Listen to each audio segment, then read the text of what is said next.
welcome back to MPL Weekly. I'm Becca Scott. We've got Marshall Sutcliffe. I'm back. Welcome back. Thank you. And Cedric Felix. He's in the middle now. You're in the middle. We're just trying some stuff. We have like musical We're doing a chairs. little of this You action. get to sit in the we same try to keep seat. it interesting. Oh, we should have switched me. Yeah. Just to blow your mind with our seating arrangement and blow your mind with the new format that we're trying out for this core split, which has been super interesting to watch. So the players throughout the week played 7 rounds of round robin, and now we're seeing that playoff bracket double elimination, and we're down to our grand finals. So we've just got Carlos Romao and Autumn Burchett left. Yeah, in Carlos the game. Romao in easy mode. Easy mode. All there's he our had bracket. to do was beat Marcio Carvalho Yeah, super easy. In the vampire's in a mirror, right? Yeah. That's all. And he put himself right into the grand finals. Autumn, though, well, they had a little bit of a harder road here. Had to get through Cuneo and Carvalho, and now has to face down Carlos Romao. But 2-0 against Carvalho. Yeah. But Not bad. this is the matchup they want. Yes. You know, this is exactly why they chose mono red for this situation. And Autumn just sliced and diced right through Marcio Carvalho. Now the opportunity to do it not once but twice in this matchup against Carlos Romao. Now, if you're Carlos, you're thinking, okay, bad matchup. This is a little bit scary, but I only got to win one time. You know, if the roles were reversed, I'd say Autumn is a pretty big favorite of only having to win once out of 2 opportunities. But they have to win twice, and that's going to be hard no matter what the matchup is. Now, Carvalho did mention, I would love to play Marcio again. That is my dream for the finals here, and that didn't happen. But, Yeah, that's a friendship thing, too, you know, because they're on the same team together and all that stuff. But team friendship. yeah. I like for this matchup, even though I think Autumn has a good matchup here, having to win twice, because I think it's just a huge ask, Marshall. Even though Autumn was able to run through Marcio very quickly in a very, very similar matchup, you know, Marcio and Carlos have slight differences to their decks, but it's the same archetype and same matchup. Yeah. But having to win twice is, I think that's a really big ask, even for someone who's as good as Autumn. Yeah, I mean, make no mistake, the math doesn't lie. Having to win twice does not overcome even an advantage with which Autumn has in the matchup. Autumn will still be up against it, at least mathematically speaking, and needs to put together two, you know, things have to really line up correctly here, because, you know, Carlos isn't going to give anything away No, here, of course so, not. He's phenomenal. Yeah, to win 4 games out of 6 in 2 matches is not Yeah, and easy. they have to come at the right times. Like, you can't, you know, You can't just there put can't those be 2 in a anywhere. row anywhere, and then all of a sudden it's over, right? Absolutely. Well, let's just jump into the game and see how it all pans out. All right, Ted, we're underway here, and we're going to be sitting in Autumn Burchett's seat. Snap keep this one. Double Chain Whirler, double Ember Hauler, and a Lava Runner with a pair of Mountains up against Carlos Romao on the play. Yep. That's going to be critical here in these aggressive matchups. A Mountain off the top of the library for Autumn says, I can cast anything. And it looks like a mulligan here from Romao. It's a mulligan, but it's a pretty good 6-card hand. Now, you're looking at a hand that's got Sorin and Vona, and Vona is the kind of card that can take over all by itself in the matchup. Now, I'm not saying red can't get a 4 toughness creature off the battlefield, because of course they can. Chain Whirler plus Shock, Chain Whirler plus Ember Hauler, so on and so forth. We've seen them kill many 4 and 5 toughness creatures over time, but Carlos is hoping that doesn't happen this game, and if that's the case, Vona can run away with things all by itself. Right, and that is kind of the name of the game here, because beyond that, this draw is a little anemic. We have Knight of the Ebon Legion, good card, solid, but you know, I don't know that Carlos is going to have the opportunity here to dump a bunch of mana into that for a little while. But turn 3 Vona is a big game. Is it too risky here? So it's a maybe for me, and the reason why is if you play Sorin and you minus and put Vona on the battlefield, Chain Whirl can just take care of Sorin, you know? But if you play Sorin you plus, and then you have a 2/3 Knight, and then maybe you're attacking that way, or maybe you're playing with it defensively, I'm not sure, and it's very clear that Carlos is not sure. His hand doesn't have a lot of options, and what looked like maybe a more straightforward play isn't that straightforward anymore, and I think that's why he's taking a moment. No, good point, Cedric, and you can see that Carlos is very much pained at this decision as well. What is the best option here? Because, you know, one thing to keep in mind is that keeping Sorin on the battlefield for as long as possible, just to keep plussing to give the lifelink ability to any decently sized vampire is really strong. Okay, now this play is interesting. This is interesting. Are we just going to see Carlos activate the activated ability on the Knight? Because there's no good block here. Right. Knight can just turn into a 4/5. So there's no good block. And the thought process is, okay, well, I'll just activate the Knight, turn it into a 2/3, and then the 2/3 can actually play defense pretty well on the following turn. And I hope that whatever Autumn's next turn in isn't too bad for me. So maybe that's the plan here, because Autumn, I mean, maybe Autumn thinks I'll chump block so that you can't turn your creature into a 4/5 and then it becomes a 2/3 because of the trigger. But I would be a little bit surprised if that was the decision that Autumn elects to make. Yeah, it's an interesting tempo play if Autumn blocks here with the Ember Hauler and just forces Carlos to use the mana. All right, Gitu Lava Runner's going to block, which would be a bounce, and either leaves Carlos the option to do it or not. I mean, this is the only reasonable scenario, and Carlos says, okay, sure. Yeah, so this is a really interesting game of cat and mouse, because it's Yes. an attack that Carlos gets to make, and then Autumn gets to decide, how do I want to block? And then Carlos gets to decide, okay, do I want to pump or not? Right. So there's all this back and forth of like, these are the things you can do, these are the things that I can do. Which one do you want me to do? I don't know. And you can see now one of the big benefits here from Autumn's perspective is they get to play an Ember Hauler and have the mana up to kill this Knight of the Ebon Legion with the shields down, get that thing off the battlefield. I'm just going to kill it straight away, too, Yeah, before and, anything happens. I gotta say though, if I'm Carlos, it's not the worst case, right? It did kill 2 creatures. Yeah, Carlos just needs a spell that's actually going to have an impact on this game. Yeah. Again, I like the idea of probably hard casting Avona. We could see Legion's Landing plus Sorin this turn, which is 2 spells in 1 turn, against a pretty clear battlefield. So this isn't too bad, but Chain Whirler is going to do a little bit of cleanup duty here in a bit. Oh, and look at this. Never mind. Yeah, he's actually going to use Sorin to wipe the board and keep Sorin at the full 5 loyalty. So that's creative use of Sorin there, taking care of the Ember Hauler while Autumn was entirely tapped out. We don't see that use of Sorin that often. No. We think of that as, I'm going to finish you off, right? Yes. With a 3 damage upstairs, but that's not what happened. Yeah, interesting stuff here from Romao, taking some cool lines. He's going to be able to play Vona regardless. This turn, he does have Godless Shrine, and at 20 life.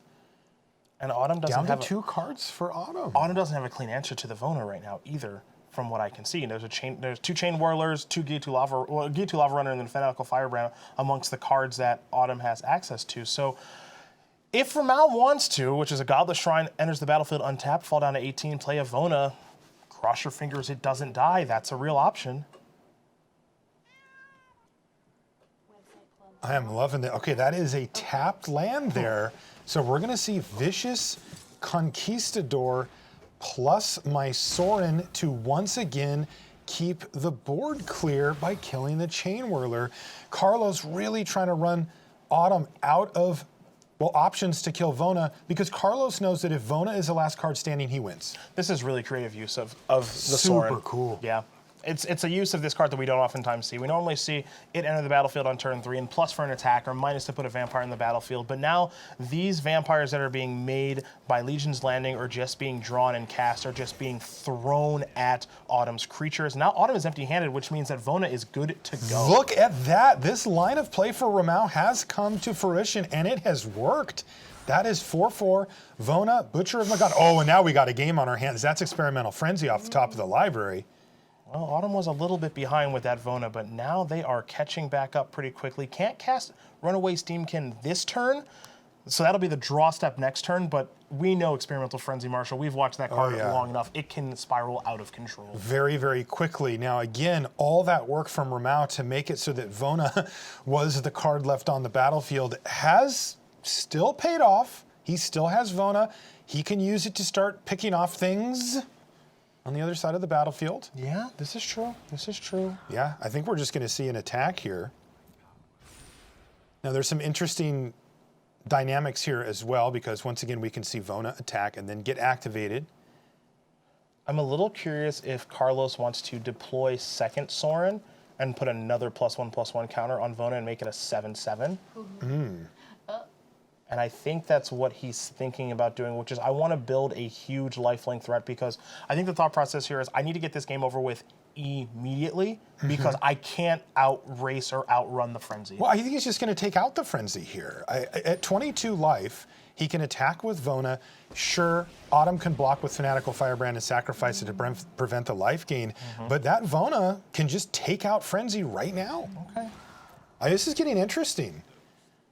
This has been a game very much about Vona if you're sitting in Carlos's seat. He has crafted this entire game plan around Vona, and now he has Vona effectively 2 cards free. So, wow. So this is the chump block that you predicted, along with the sacrificing of Fanatical Firebrand to prevent the lifelink. And that all makes sense. on the flip side, what's interesting is, what's the plan to get rid of this Vona? Right, that is really the issue here, because now Carlos can use the ability from Vona to kill Experimental Frenzy, and really put Autumn in a difficult position, drawing a runaway Steamkin for the turn, which isn't really going to do much at this point. Paying 7 life is a lot, but it's worth it to get Frenzy off of the battlefield. So. Yeah. And as we see, the board state now is such that Vona is going to be able to just start slamming in for 7, and the life totals won't matter nearly as much. Yeah, there's some real concern right now if I'm Autumn, because yes, you were able to get Soren off the battlefield, but you're dealing with a 7/7 lifelink Vigilance, and with no cards? With no cards, but also Vona can just go, attack, go. Yep. Never activate. You don't have just to activate Vona. Attack. Yeah. And can you actually just beat this attacking you every single turn? And I'm not convinced the answer is yes. Now, gonna activate it because you're gaining as much as you are paying to activate, so you're net neutral there. And there must be no fear of dying out of nowhere at this point, so. Right. Right now, Autumn is top decking, so Romao knows, the worst case scenario is probably another Experimental Frenzy into, 5 spells a turn or whatever. But right now, this Vona Butcher of Magan is just having its way with this board. Scariest cards right now, if I'm Carlos, that my opponent can draw. Frenzy is one. Okay. But because Autumn doesn't have that much mana with Frenzy, I wouldn't be that scared. Because Autumn would have a ton of mana with Frenzy, like the following turn, if they got to untap. But that's not happening. Because of Vona. Because of Vona. Okay. So the scariest card for me, if I am Carlos right now, is Light Up the Stage, because that can chain into other things. Sure. There's no sure. rule spell that Autumn can draw that can just straight kill Vona. So I'm a little bit scared of Light Up the Stage in particular rolling off the top of the deck, and that's not one of them. How do you feel about Mountain? I'm not big on it. Not that scared of that one.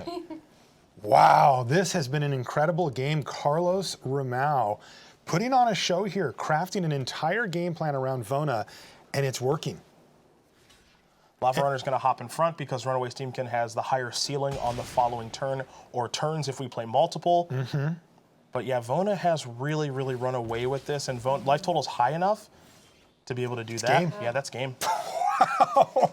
Incredible stuff from Carlos Romao, facing down a lot of heat in the early game and finds a way with Vona, Butcher of Magan, and gets the job done. Really impressive stuff. The one of fun of main deck copy of Vona, which is starting to become stock around Orzhov Vampires now in Standard, proving to be very, very effective, as there's going to be some sideboarding here now. And this is what we kind of talked about at the top, right? Where if you're Autumn, you have to win twice, and that's what makes this difficult. Yes, you are in a good matchup. By definition, I think this is favorable for you. I don't think it's like, 80-20 favorable. I think it's like 55-45 favorable, because Vampires is such a powerful deck. We saw Carlos mulligan, have to use Soren creatively, and then get Vona on the battlefield and get that established, and that was good enough to get the game done. So Vampires, it's somewhat resilient in that I think it can win its bad matchups a lot of the time too. Yeah, really interesting seeing Carlos use Soren to turn his Vampires deck into the control deck, right? He was like, here's a 1-drop Vampire that's also a removal spell for your thing, and he just kept the board clear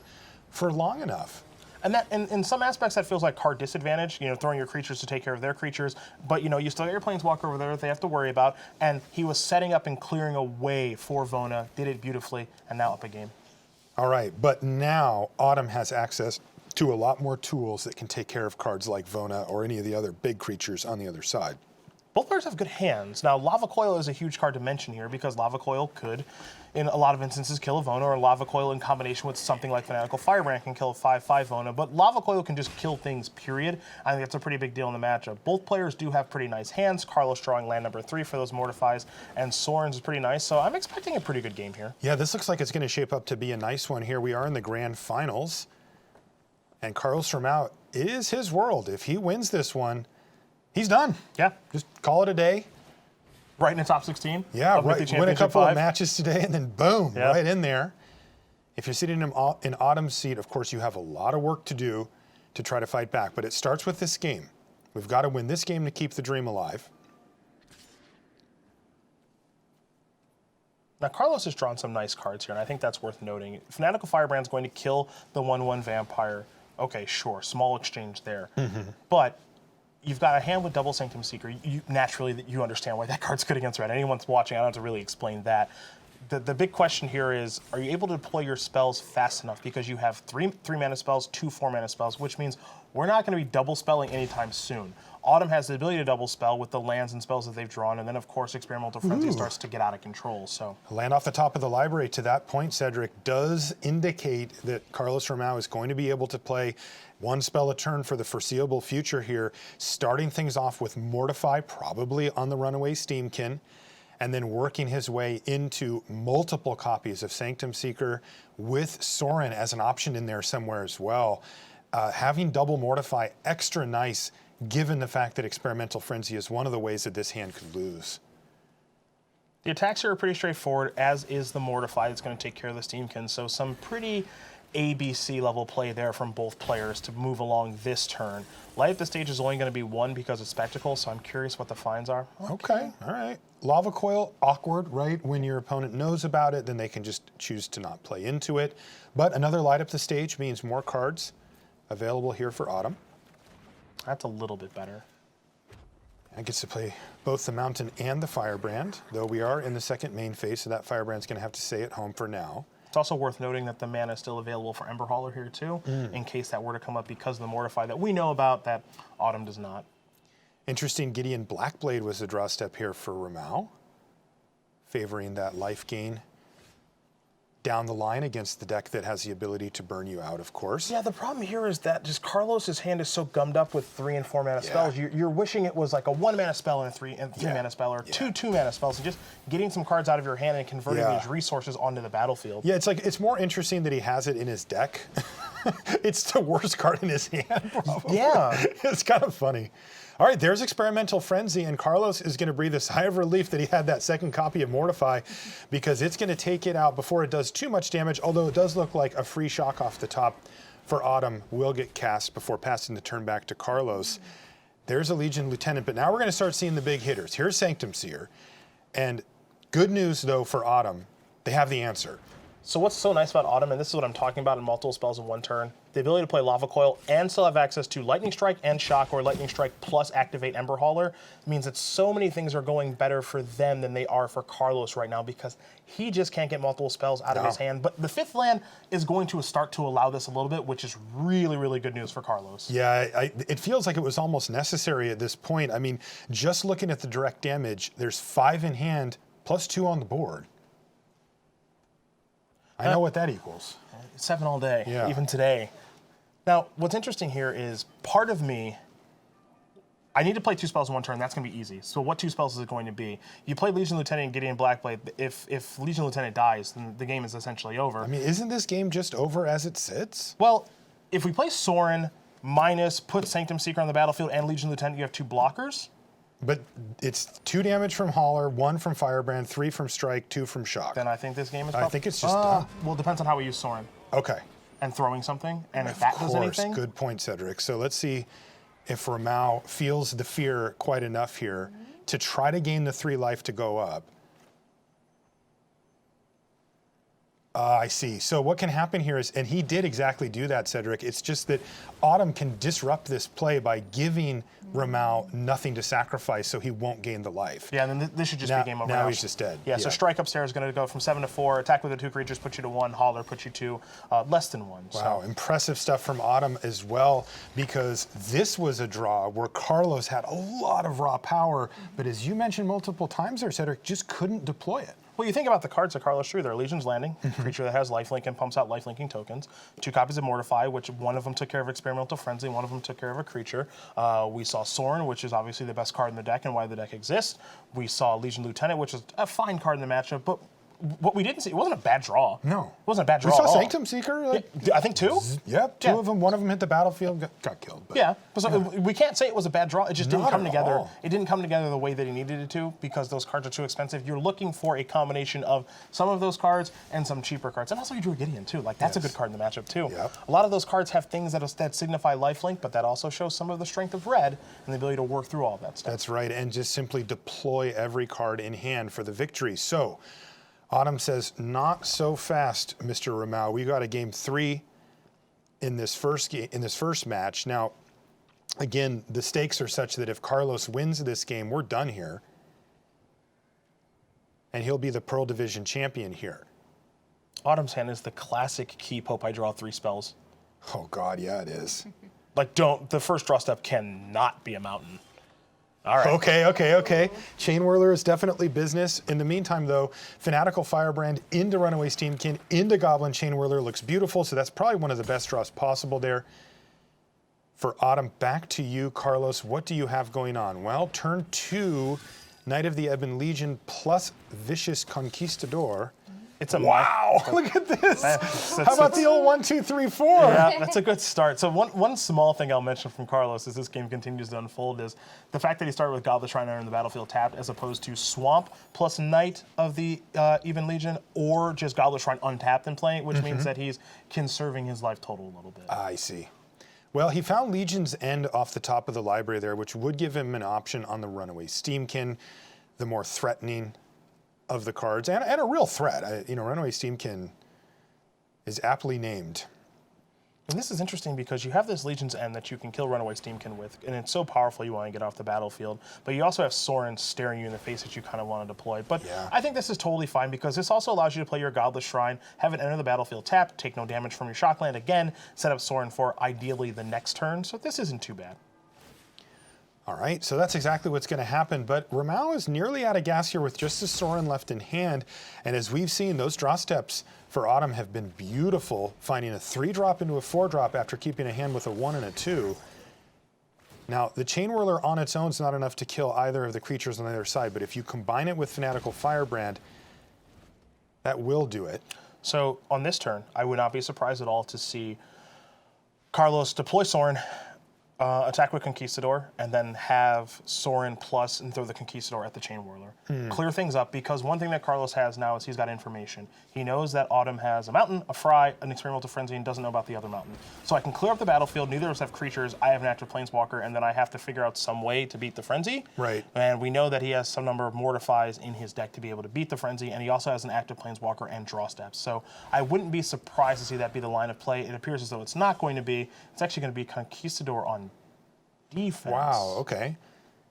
He decided just to do the other plus on Sorin. I'm surprised to see that too, especially given his proclivity before to just start throwing the vampires at the bigger threats on the other side in an attempt to try to leave the battlefield as open as possible, because as we know, outside of cards like Experimental Frenzy, Romao has some really powerful stuff on his side too, the 4 and 5 mana cards that he can draw that can take over the game on their own. Now we got to remember, this isn't a game that Vona gets to dominate like we saw in Game 1 because Fry is sitting in Autumn's hand. So Vona is covered, for lack of a better term.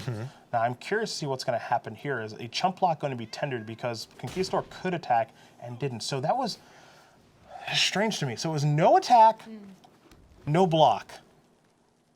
Well, the Conquistador couldn't really attack there, right? Good draw. He had a Chain Whirler That's back. true. That's true. Look at draw. Oh, hello, Ravenous Chupacabra. Good dog.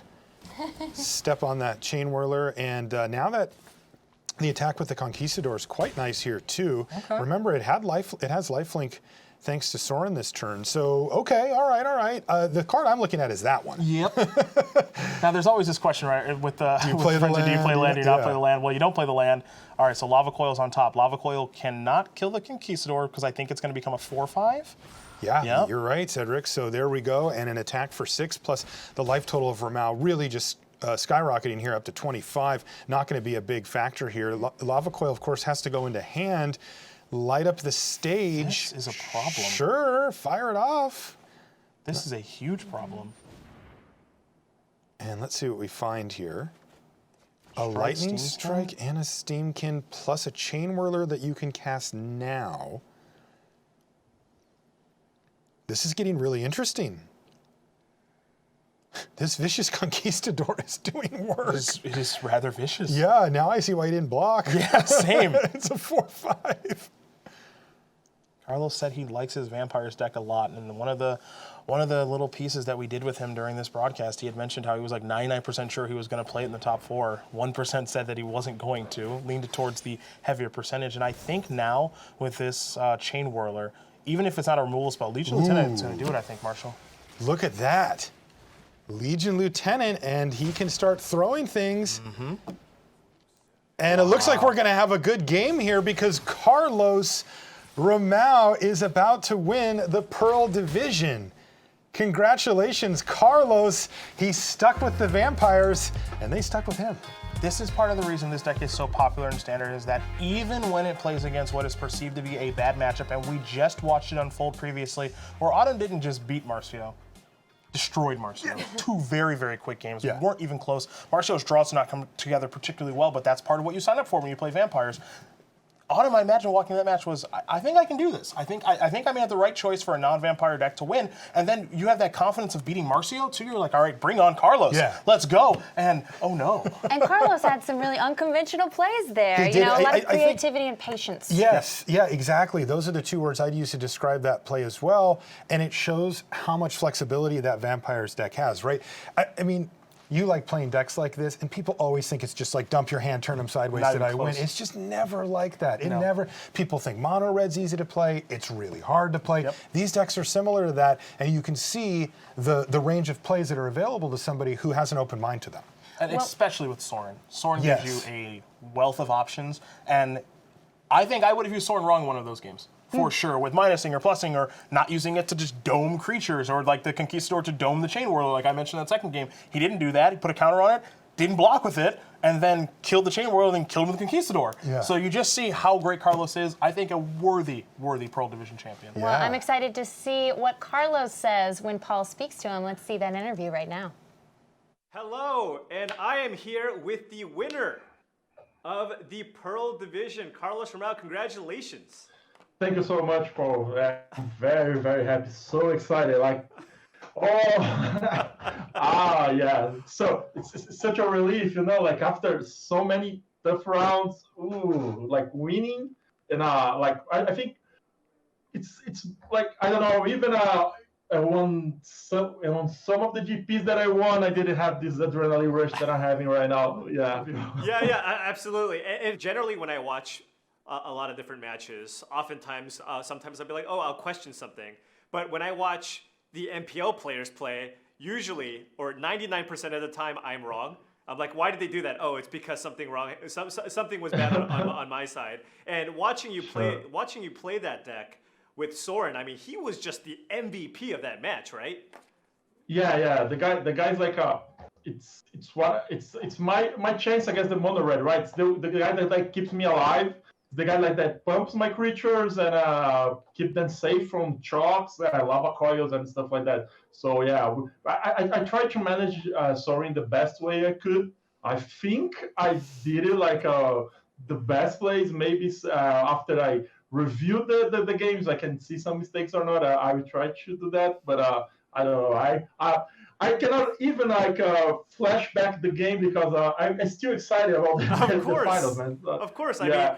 And like, come on, like when you say like, I'm doing the opposite. Sometimes I'm wrong. Come on, you're pushing on. Come on, you're a high level match player. Don't do this to yourself. Yeah, absolutely. I mean, there were so many different things you can do in the matchup. It looked like you had the entire world, right? In the first game, you had that Sorin in play, and even when I was watching, I was thinking, what is he going to do with the Sorin? There's so many different things. You had the Vona in your hand. I mean, what was kind of going through your mind? Because it looked like you were playing that game really patiently with the Sorin.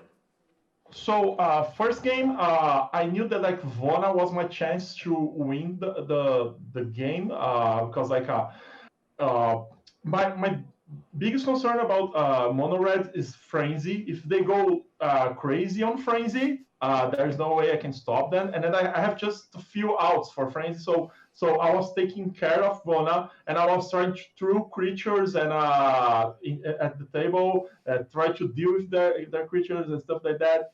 So when Vona hits the table, there was like not much of resources from the Autumn to deal with Vona. So that's why I try to play on a very, very slowly, carefully, trying to see the best turn to play Vona and then manage to keep Vona alive. No, yeah, I mean that looked very impressive because you had the opportunity to play Sorin on turn 3 and get Vona into play as early as turn 3, but you chose to wait until you can actually expend Autumn of all of her resources so that you can kind of protect Vona, because I mean Vona did a lot of work. Yeah, that's because I remember Autumn had a Ember Hauler on the table, right? So it was already 2 damage to the Vona. So if I go like Sorin -3 Vona, Auto could just go like Ember Holler, Burn Spell, and maybe kill my Soaring, and then that's it. Like all my resources were done. Like I had not more chances, so I had to slow down a little bit, and it's like kind of dangerous to slow down against Mono Red, right? Because like he's like pushing you, trying to pressure you, and but I couldn't manage it and slow down, and then Vona ended up being 7/7 that I believe is very hard for Mono Red to deal with. And I was even like throwing away 7 life every turn against Mono Red, right? Just to remove a creature, remove a permanent, like it was crazy. Yeah. So now that you've won, right, you now get an automatic day 2 in the Mythic Championship in Long Beach. So, for a lot of people who don't kind of understand, what exactly does that mean? That means more money in my pocket, first. That also means that I'm, I think, 3 to 4 games away of top 4. That, like, it's a huge accomplishment, right? And so I think, like, what the second going direct to second day means that like I will have an easier life than all the other guys that I like playing since the beginning. I will have one more day to rest. I have one more day to like be cool, see the decks, prepare mentally for the tournament. I will be like 100%. My energy is gonna be 100% on second day, and like some of the guys gonna waste a little bit on the first day thinking pressure, winning, and stuff like that. So this means like a lot. This means a lot. This is like a 6-round buy, let's say. We have 3 round buys to GP. This is like a 6-round buy. This is crazy, and it's a 6-round buy in a tournament that is like the highest level of tournament in the world for Magic, right? Again, congratulations, Carlos, and best of luck in Long Beach. Thank you so much. All right, back to the desk. Thanks, Paul. Well, you heard it from Carlos. Money in his pocket. Money in that pocket. All right, and playing slow. He's so Red great. pressures you to go fast. Yeah, he really, I mean, you could he's a see gem. he just couldn't contain his joy. Also, the thing that really stood out to me, is how different it is to win for some reason when you're at home. He was saying like this compared to some GPs that he's won, and he's had some really great finishes, world champion, second at the Pro Tour at the time. He's like, I'm more excited or more like amped up for this because of, I think it's because of the setting change. I don't actually know. Well, yeah, you were saying that Eric Froelich was He told also us nervous that when he last was time here. when he was here. You would think it'd be less pressure, but for some reason, The without all sweatpants doesn't solve everything, it turns out. when you put on the real pants, it makes you ready. Okay, so here's our bracket. Here's how things played out for the whole day. Cedric, do you want to? Anything to say about? Well, Carlos what we started off with a W in the Orzhov Vampires mirror against his good friend Marcio Carvalho. Then we moved down to the lower semifinals. Autumn Burchett taking care of Andrew Cuneo. Mono Red Aggro making it by Boros Feather. Not sure how favorable that is for Autumn, but getting the job done. On to Marcio Carvalho, who picked up another loss, unfortunately for him. So Autumn in what feels like a favorable matchup against Carlos Romao in the grand finals, double elimination. Carlos had to win once, Autumn had to win twice. Autumn didn't even get that first total win done, unfortunately for them. Carlos Romao hoists the proverbial trophy, a ticket to ride in day number 2 of competition for Mythic Championship number 5, which, again, we cannot stress this enough.